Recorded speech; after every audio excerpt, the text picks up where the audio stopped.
Dumdum cantonment থেকে যাত্রা শুরু করে মধ্যমগ্রাম মেলায় পৌঁছে দেখি বিভিন্ন রকম চীনামাটির জিনিসপত্র, রংবাহারি কাচের চুড়ি, হোম ডেকোরেশন স্টাফস, ক্রাফটেড ফুল, বিভিন্ন ধরনের ট্রেন্ডি ব্যাগস, টোটস, বিভিন্ন মুখরোচক খাবারের দোকান, অনেক রকমের আচার ও পাঁপড়, অনেক সুন্দর সুন্দর ডল কি রিংস আর কিউট স্টাফস।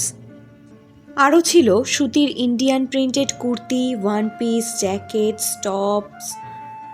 তারপর ছিল হ্যান্ডমেড জুয়েলারিজ, প্রচুর ধরনের নানান মাপের সুন্দর সুন্দর crockeries, cute study and travel friendly stuffs যেমন pocket diary, pens, highlighter, paper soaps. আর ছিল অ্যানিমে লাভারদের জন্য দারুণ কালেকশন। হরেক মাল 10 টাকার দোকানে ছিল কিচেন স্টাফস এবং নিত্য প্রয়োজনীয় নানান জিনিস। ছেলেদের জন্য ছিল পকেট ফ্রেন্ডলি ব্লেজার কালেকশনস।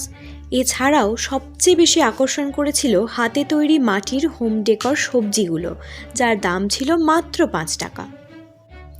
এই সমস্ত জিনিসগুলো দেখতে দেখতে কিছু অল্প কেনাকাটা করে মেলা থেকে ফেরা হয়েছিল সেদিন। এটা ছিল গত রবিবারের আউটিং।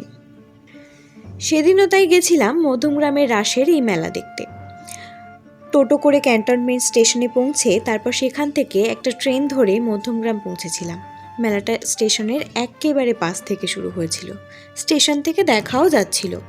মেলাটা ছিল প্রায় 1 সপ্তাহেরও বেশি দিন ধরে।